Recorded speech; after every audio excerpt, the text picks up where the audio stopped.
All right, the goal of this video is to take a look at Frankfurt's compatibilism. So his view that free will and determinism are compatible, and so therefore aren't mutually exclusive. So to review, free will seems important for at least a few different reasons. First, I think it's valuable for our sense of identity. In other words, we tend to view ourselves as accomplishing things as the result of our free choices, and that provides us a sense of pride. And alternatively, we feel guilt when we do bad actions or we commit wrongdoing. And so we develop a sense of identity over time, at least partly because of what we do. But if we never do anything freely, then that sense of who we are is at risk. Additionally, free will seems very important for moral responsibility. Thus, we have here the principle of alternative possibilities, which is that we can only justifiably hold a person accountable if they could have done otherwise than what they did. So this reflects the idea that we only punish people or condemn them when they freely choose to do a bad action, not when they're made to do it or coerced to do it. But supposing free will is the ability to do otherwise, then if we lack free will, it will follow that the principle of alternative possibilities can't be satisfied because we can never do otherwise. So there'll be no more moral responsibility, at least on one account. So if we lack free will, then we'll never be justified in holding a person morally accountable. All right, so why is there a free will problem? Free will problem arises when we think about certain fundamental features of the universe. I think there's two separate stories which illuminate this.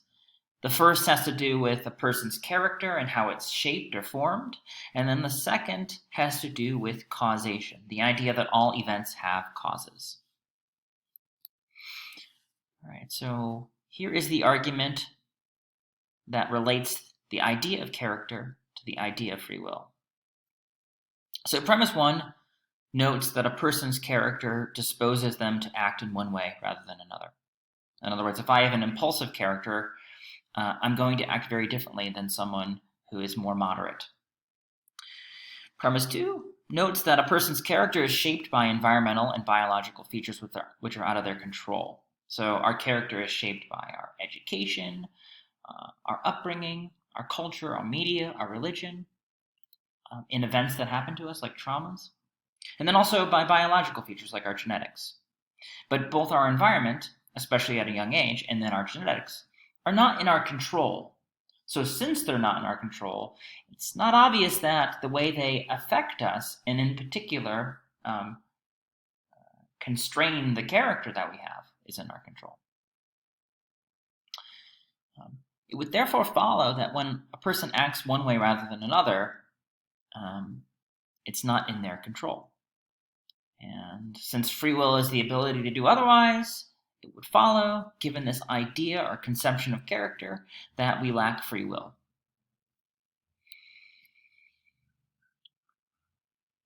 We also should consider the relationship between determinism and free will. So determinism is the idea that all events have causes, that the physical universe is constrained by causal physical laws, such that everything that happens results from past events together with the laws of nature. And on a specific conception of human beings, namely that they're physical, it would seem like the thesis of determinism applies to human action just as it applies to other events in the world. And here's that argument.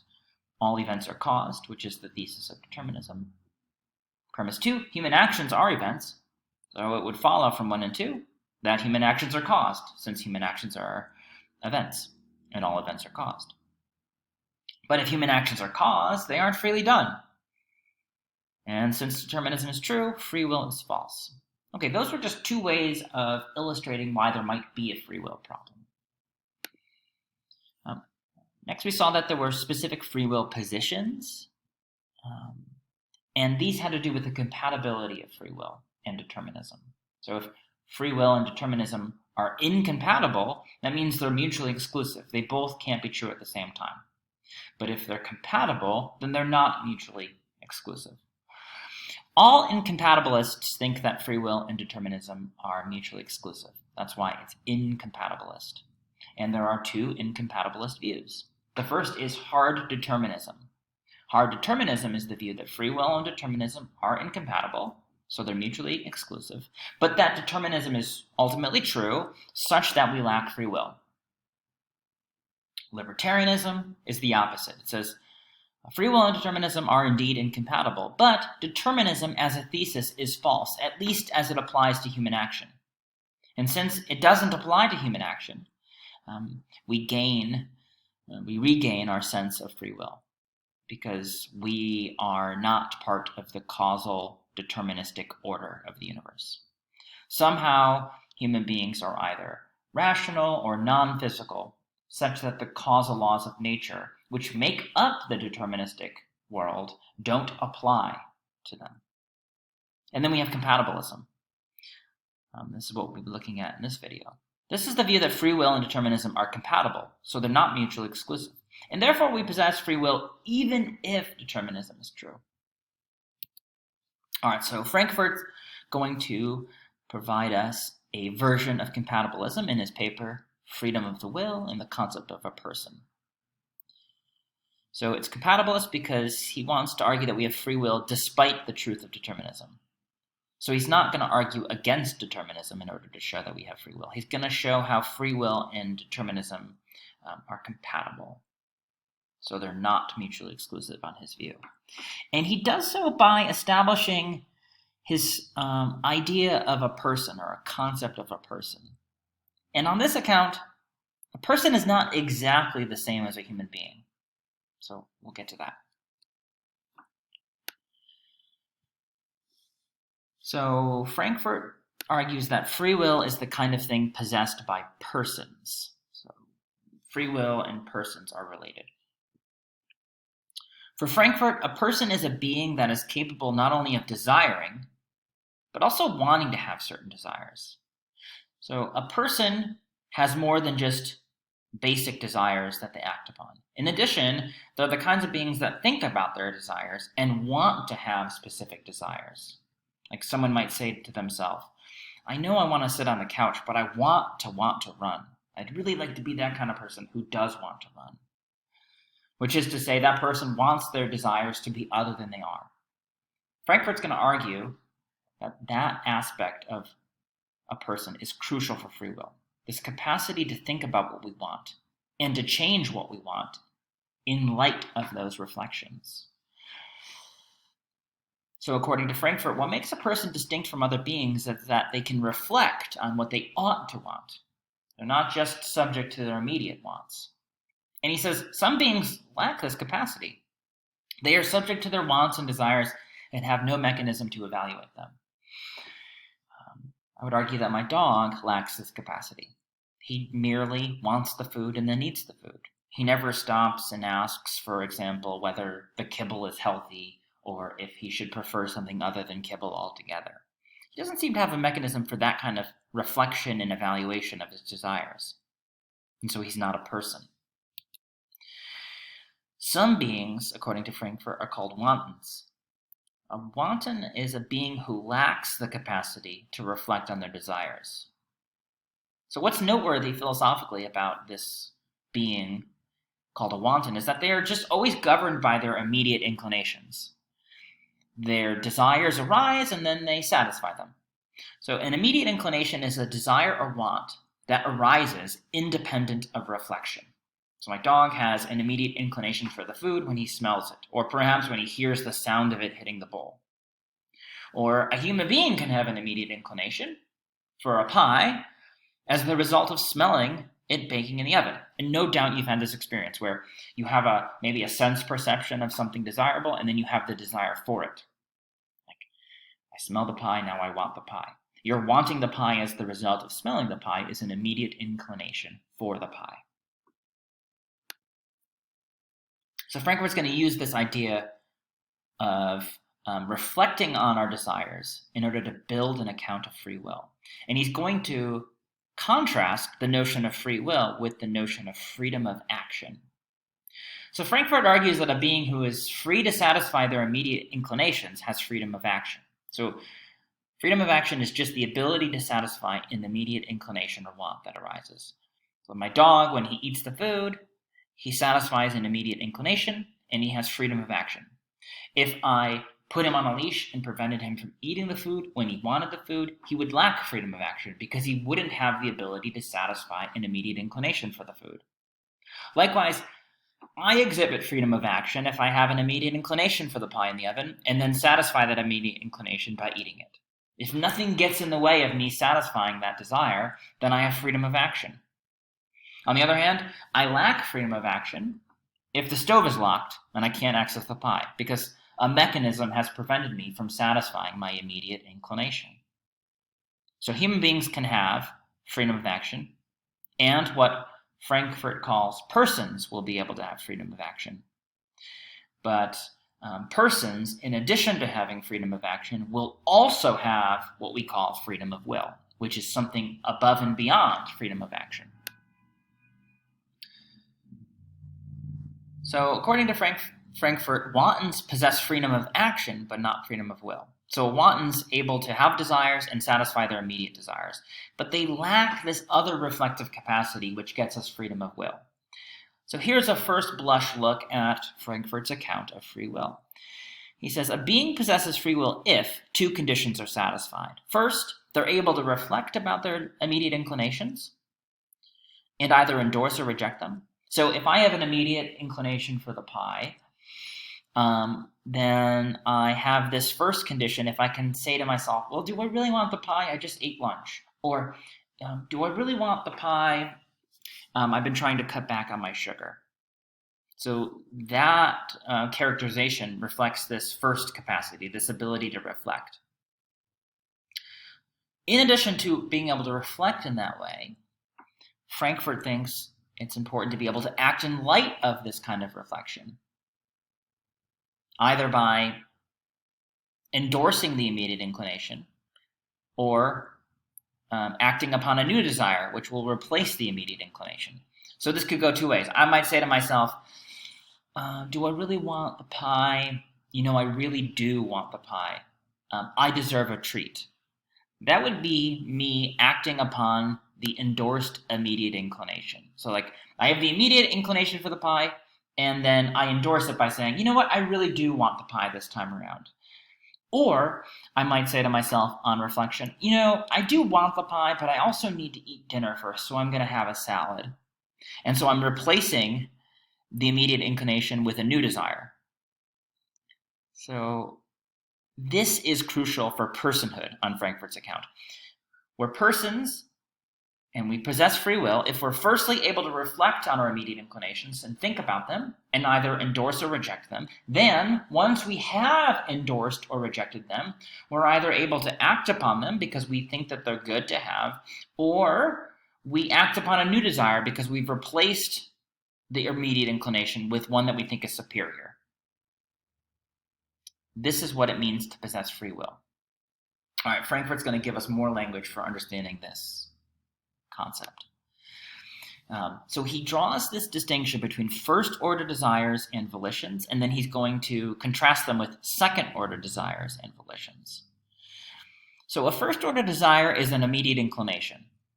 This is what we've already been talking about. So, for example, I might want the pizza as a result of smelling the pizza. I have an immediate inclination for it, which is to say I have a first-order desire for it. Frankfurt says I have a first-order volition if I have an action which satisfies the first-order desire. So, for example, I eat the pizza. So I have a first-order volition if I immediately wanted the pizza and then I ate the pizza. For Frankfurt, wantons can only experience first-order desires and volitions. That's all they get.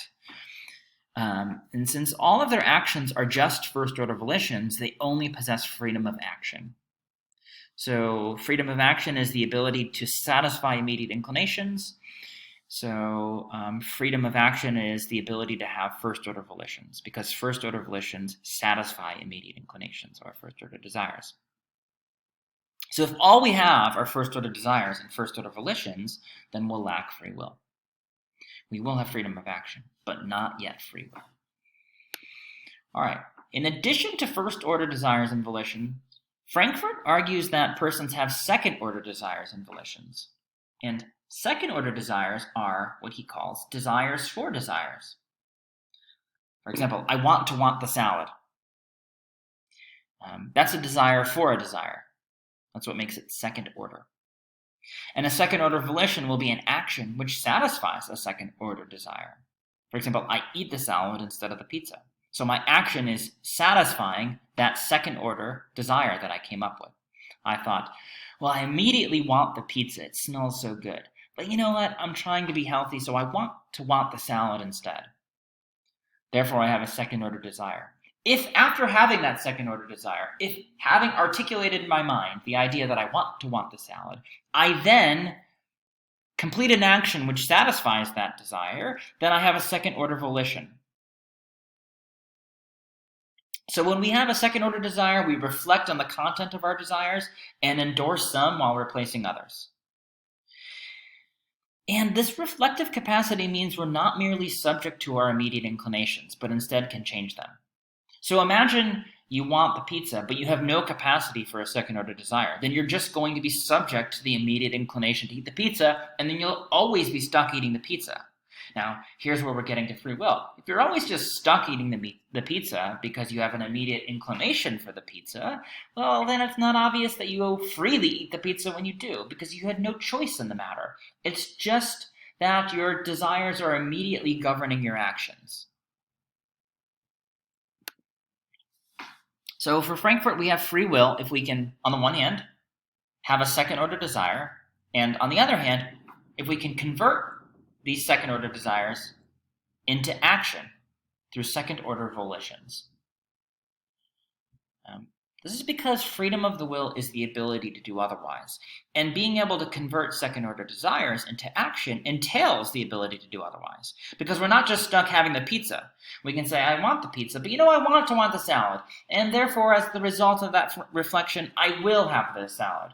So I did otherwise than have the pizza. And freedom of the will is just the ability to do otherwise. So when I had the pizza, and the desire for the pizza, but then I wanted to have the salad instead, and I did have the salad instead, I acted freely because I was able to do otherwise. But if we're merely subject to our immediate inclinations, then we have no control over how our desires cause our actions, unless we have no capacity to do otherwise than what we're immediately inclined to do. So if we lack free will, this means we're just having desires arise, and then our bodies are satisfying those immediate inclinations. This is what I'm arguing it's like to be my dog. I ask him if he wants to go for a walk, and he immediately runs down the stairs. He's not saying, I do feel inclined to go for a walk, but I also want to rest my body for later because I might go on a longer walk. He's not thinking that way. He's not reflecting on his immediate desires. He's just acting on them. So if we have second-order desires, we can have desires other than those which immediately arise. And if we can execute second-order volitions, then we can satisfy those second-order desires. And thus we can do other than what we're immediately inclined to do, which is to say we're able to do otherwise. Let's stick in that free will definition there. So on this account, second-order volitions entail the experience of the person charting their own course of action, as opposed to being merely deterministically driven. So on this account, I'm really characterizing my dog as being deterministically driven by his desires. Now, one way to object to Frankfurt's arguments here is that other beings are not so deterministically driven, that maybe we don't know it, but dogs and cats and other animals have the capacity for reflection, such that when they eat the food, they're not deterministically driven to eat the food, but are reflecting on it.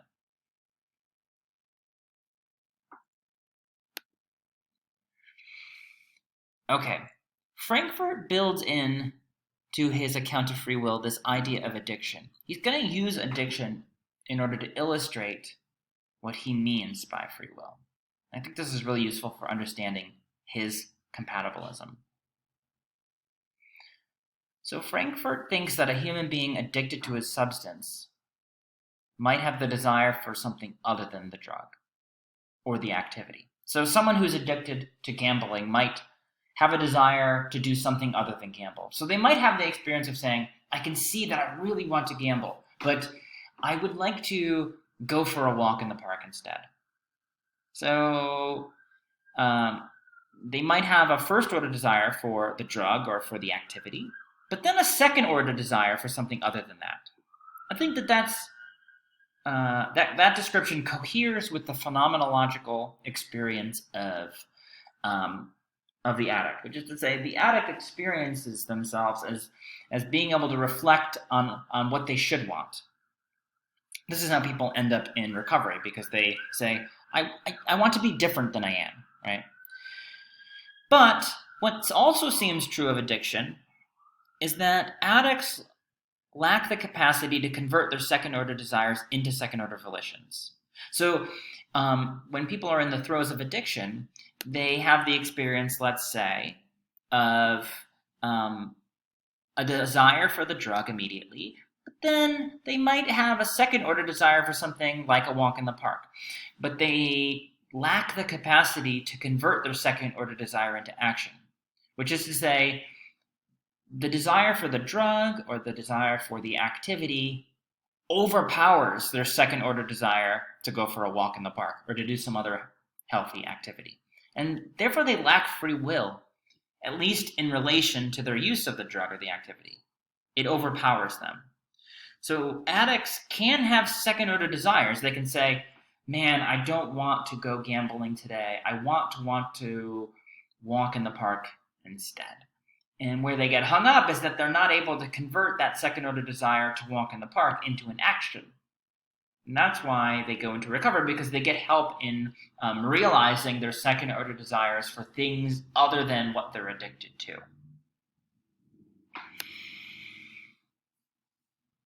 Okay, so now we need to wrap this up by thinking about the relationship between free will and determinism on Frankfurt's compatibilist account. Because remember, he's not denying the truth of determinism. He's not arguing that determinism is false. He's arguing that free will and determinism are not mutually exclusive, that they're both true. Indeed, he makes a very bold claim. He says that we are causally determined to possess or lack free will. And so we need to explore this idea. He thinks we're causally determined to possess or lack free will because the nature of our character will be causally determined by our environment and our genetics. That's the argument about character that we looked at earlier. So my environment and my genetics shape my character. And the nature of my character is going to be partly characterized by my capacity to reflect and act on those reflections. So one way of thinking about your character is through the lens of first and second order desires. Some people have a specific kind of character. They can reflect on what they should want and then act in light of those reflections, which is to say they can have second order volitions. Other people don't have that kind of character, and so they can't have second order desires. And even if they can have second order desires, they may fail to have second-order volitions, like the addict in relation to their use of the substance or their engagement in the behavior. So it follows that our environment and our genetics causally determine our reflective capacities. So our environment and our genetics shape us in a variety of ways, including our capacity to reflect in itself. And we see this through the lens of the addict. The reason we call disease and addiction is that we see that a person's that their environment and their genetics cause them to be addicted. It's not that they freely choose to be addicted. So their environment and their genetics are determining their reflective capacities. And therefore, it's determining their ability to possess second-order desires and to convert those second-order desires into volitions. So it's really the combination of an addict's environment and genetics that leads them to possess this addictive propensity. It's not of their own volition that they have this kind of propensity. So in Frankfurt's account, the addict is causally determined to lack the capacity to convert second-order volitions into actions, at least in regards to the substance they're addicted to. So it's not that people become addicted because they endorse their addiction, decide to be addicted, and then make it such that they are addicted. No, instead, they're shaped by their environment and their genetics such they have this addictive propensity. More generally, all of us are shaped by our environment and our genetics to have a kind of character which either entails the ability to reflect and endorse our reflections or an inability to do so. So for Frankfurt, a person has free will because they experience reflecting on their desires, updating their desires based on these reflections, and then acting on these desires through volitions. They therefore experience themselves as being able to do otherwise. And I think this is how we experience ourselves. We experience ourselves as desiring. We have immediate inclinations, like the desire for the pie. But then we also have desires upon reflection, like, I really want to get to a place where I'm the kind of person that goes for a run after work and then eats a salad rather than the pie. Right? That's a reflective capacity which produces new desires. And then additionally, sometimes we act on those desires through volitions. We do go for a run when we get home from work, and we eat the salad rather than the pie, or whatever desires we're discussing. So we experience ourselves as being able to do otherwise because we experience ourselves as reflecting in this way. But here's the crucial part. That we are able to do so, that we have this experience of being able to reflect on our desires and then act on these reflections, is causally determined, let's say, by processes that are not in our control. The capacity that we have to step back and say, do I want the pizza or do I want a salad, is itself causally determined. It results from causally deterministic processes, like our environment and our genetics. And these are not in our control. However, since our character is really shaped by these causally deterministic processes, the content of our second-order desires will be subject to determinism. In other words, that I'm the kind of person who happens to want the salad rather than the pizza is also shaped by my environment and my genetics. All right. I hope you're landing on this objection to Frankfurt's compatibilism. And the general arc of this objection is something like, it doesn't get us enough to really be free. Because if whether I have the capacity for reflection is causally determined by features of my environment and my genetics that are out of my control, and if the content of my desires, the content of my reflections are also causally determined by features of my environment and my genetics, none of which are in my control, then the actions I end up doing will not really be mine, since they'll be authored by, brought about by, or caused by these deterministic features. So here I write, some object that since we can't determine the nature of our character, being able to convert second-order desires into second-order volitions is not sufficient for free will, because our capacity to convert second-order desires into second-order volitions will be the result of our character, and our character won't be up to us. And moreover, since the content of our second-order volitions will be shaped by our environment and our genetics, likewise, they ultimately won't be up to us. It'll be a matter of luck that I'm the person who wants the salad rather than the pizza. Or I'm the person who wants to go for a walk in the park rather than to engage in gambling. On this objection, it follows that we'd only really be able to do otherwise if we had a different character than the one we possess. And that seems impossible.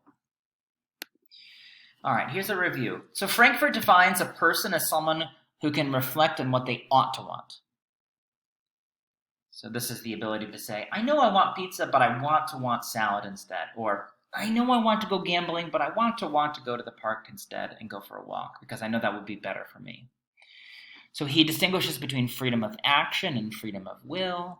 Freedom of action is the ability to satisfy one's immediate inclination and is possessed by wantons. Freedom of the will is the ability to reflect on one's desires, to update them in light of reflections, and then act upon them.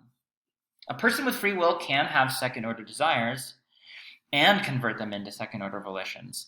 And on his account, the person who is addicted might have a second-order desire for something other than what they're addicted to, but they can't convert that second-order desire into a volition.